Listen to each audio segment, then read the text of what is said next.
ಎಲ್ಲ ಹಬ್ಬಗಳಲ್ಲೂ ಕೂಡ ಕೆಲವೊಂದು ಕಾಂಟ್ರವರ್ಸಿಗಳಾಗ್ತಾ ಇದ್ದಾವೆ.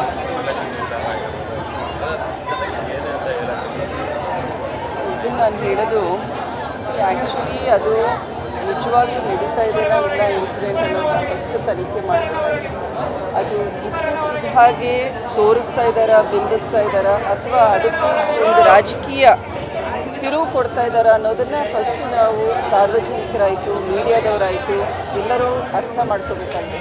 Because it is actual fact ಅಥವಾ ಇಟ್ಸ್ ಅ ಕ್ರಿಯೇಟೆಡ್ ಸಿಚುವೇಶನ್ ಏನು ಅಂತ ನಿಜಾಂಶ ತಿಳ್ಕೊಬೇಕಾಗಿದೆ ಅಂತ ನನಗನ್ಸುತ್ತೆ.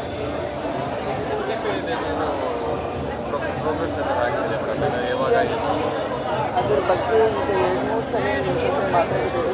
STPIನವ್ರು ಬಂದು ವಿಸಿಟ್ ಮಾಡ್ಕೊಂಡು ಹೋಗಿದ್ದಾರೆ. ಈಗ ಕಮಿಂಗ್ ವೀಕ್ನಲ್ಲಿ ನಾವೊಂದು calendar of events for the entire year 2025-26 launch ಮಾಡ್ತಾ ಇದ್ದೀವಿ. STPI ಚೇರ್ಮನ್ ಬೆಂಗಳೂರು ಮಟ್ಟದಲ್ಲಿ ಅವರು ಕೂಡ ಬರ್ತಾರೆ. ಬೇರೆ ಬೇರೆ ಕಂಪ್ನಿಗಳು ಸ್ಥಾಪನೆ ಮಾಡಬೇಕಂತ ಅಲ್ಲ, ಫಸ್ಟು STPIನವ್ರು ಬಂದು ಇಲ್ಲಿರುವಂತಹ ಪೊಟೆನ್ಷಿಯಲ್ನ ಯೂತ್ ಇರ್ಬೋದು ಅಥವಾ ಬೇರೆ ಬೇರೆ ಕಂಪ್ನೀಸಿಗೆ ಎಕ್ಸಿಬಿಷನ್ಸ್ ಅಂತ ಫೇರ್ಸ್ ಆ ರೀತಿ ಆರ್ಗನೈಸ್ ಮಾಡ್ತಾರೆ.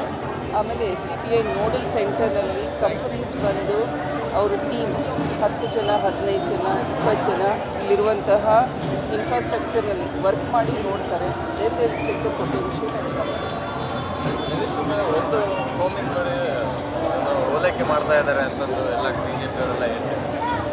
ಅದನ್ನು ನಾನು ಅದಕ್ಕೆ ಹೇಳೋದು, ಯಾವುದೇ ವಿಚಾರವನ್ನು ರಾಜಕೀಯವಾಗಿ ತೊಗೊಂಡು ಹೋಗ್ಬಾರ್ದು. ಫಸ್ಟ್ ಆಫ್ ಆಲ್ ಹಬ್ಬ ಹರಿದಿನಗಳು, ಶಾಂತಿ ಸೌಹಾರ್ದತೆನ ನಾವೆಲ್ಲ ಕಾಪಾಡ್ಕೋಬೇಕಾಗಿದೆ. ಅಂಥ ಟೈಮ್ನಲ್ಲಿ ಸೆನ್ಸಿಟಿವ್ ಇಶ್ಯೂಸ್ನ ಔಟ್ ಆಫ್ ಕಾಂಟೆಕ್ಸ್ನ ನಾವು ಗ್ರೋ ಅಪ್ ಮಾಡಬಾರ್ದು ಅಂತ ನನ್ನದು ಒಂದು ವಿನಂತಿ ಎಲ್ಲರಲ್ಲಿ ದಯವಿಟ್ಟು.